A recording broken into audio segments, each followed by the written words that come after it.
Hello, and welcome to another episode of Growing for Wholesale Standards. For today's episode, we're going to discuss the importance of building a healthy relationship with your buyer. Like any business you operate, it's super crucial that you have a healthy relationship with your number one buyer.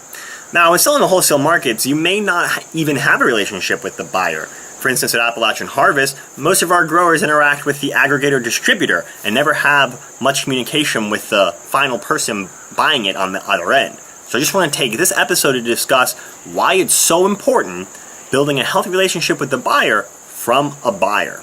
This is Dan Buddy with Produce Source Partners. We take your price, we send it to the buyers. The buyers get back to us by Tuesday noon saying, no, we're not paying that. Here's what we want to pay. We in turn take that information and get back to you and say, this is all we can pay. Do you want in on this? And if they say yes, then they're in and we buy from them. If they say no, they want to try to get more money for their product, so be it. But you got to remember, okay, and this is a new twist on this, because I used to say go sell it wherever you want for how much you want. I've got a new twist this year because that has come back to haunt us. We will take into consideration people that hang with us. Okay, we have a farmer that we're going to go see that says, I'm in there for the long haul. Okay, I'll do it this week. I'll give you that price for this week, knowing that he'll get the business the second week, the third week, the fourth week.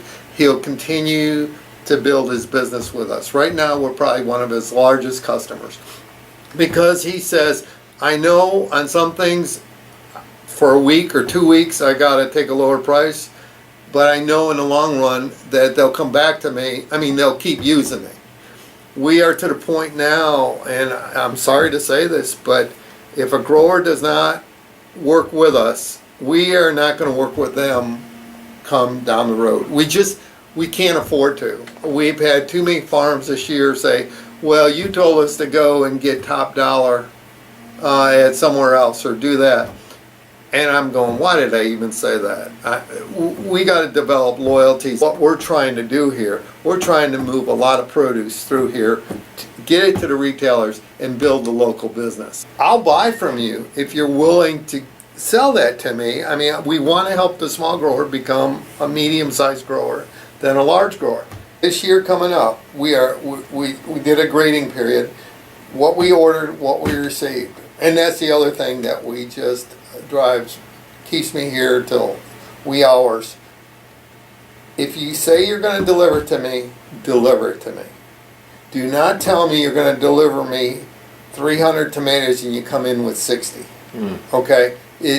We depend on that because we like to get our deliveries the day before we ship it out. We don't like inventorying.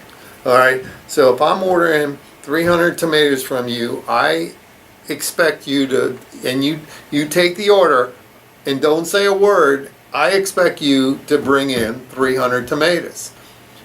Don't show up at 6 o'clock that night with 60. That means 240 of the orders I have are going to be cut. And those customers will not stand for it. They come back to me and say, well, we're not buying from you anymore because we can't depend on you. You cut us all the time. You don't have the product or whatever it might be. I can't depend on getting cukes from you because one day you have them and the next day you don't. We have to smooth that out. Now we did, starting the year out, we did pretty good, but then we had 3 growers that just constantly had that issue going, and unfortunately down the road when we go to grading our customers A, B, C, and D, my buyer is going to go with all the A guys first, B, C, and all this comes into the mix. The pricing, the quality, the dependability, and sticking with us when the times are tight, but then we'll stick with you. So it's a partnership. When it comes in, you guys do a quick inspection to make sure it's all graded correctly. And there's less than like a 10%, I think, is the number. Yeah, there's different, in different commodities, there's different levels of what you can accept and what you reject, okay? And all our receivers are FDA trained inspectors. So they literally have gone to classes and they know what to look for. And granted, we can't look at every box. I mean, especially if you're getting 300 cubes at a time.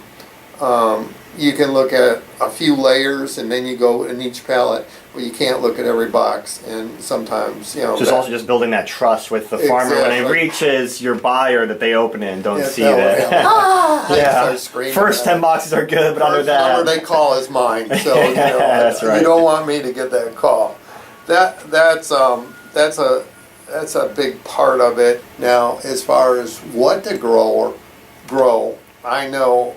I mean, there are items that I'm constantly short of that I'll share with growers and say, hey, I can use this. I'll buy it. I guarantee you I'll buy it, but it's got to be in the price parameters that the retailer's allowing me to deliver it. This is 10 years ago when you guys were just getting started, and I'll never forget, he dragged me along because I was doing his local program for him and his organic program. And he told a group of buyers, growers, there was about 35 in the room. He said, you grow it, I'll buy it, call him. And he pointed to me. I went, oh my God. And I didn't realize, I thought, oh yeah. Some poor guy grew 700 cases of peppers in 1 week, called me and says, I got the peppers. That chain didn't use but 200 a week. It was terrible. I'll never, ever, ever tell people, you grow it, I'll buy it. It just doesn't work. I'm sorry.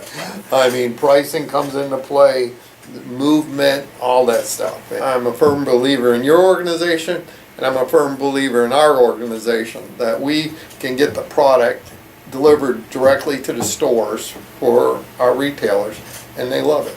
You know, I mean, it's a major undertaking to deliver. We have 175 retail stores we deliver, and we deliver most of them twice a week. So that's a lot of stops and a lot of fuel and a lot of effort. But with quality growers, and we're loading the trucks up with quality product, it's a no-brainer. Thank you so much, Dan. We will definitely be talking about building that healthy relationship and why it's so important to have a healthy relationship with a buyer throughout the entire video series. Stick with us, and I hope to see you guys next time on Growing for Wholesale Standards.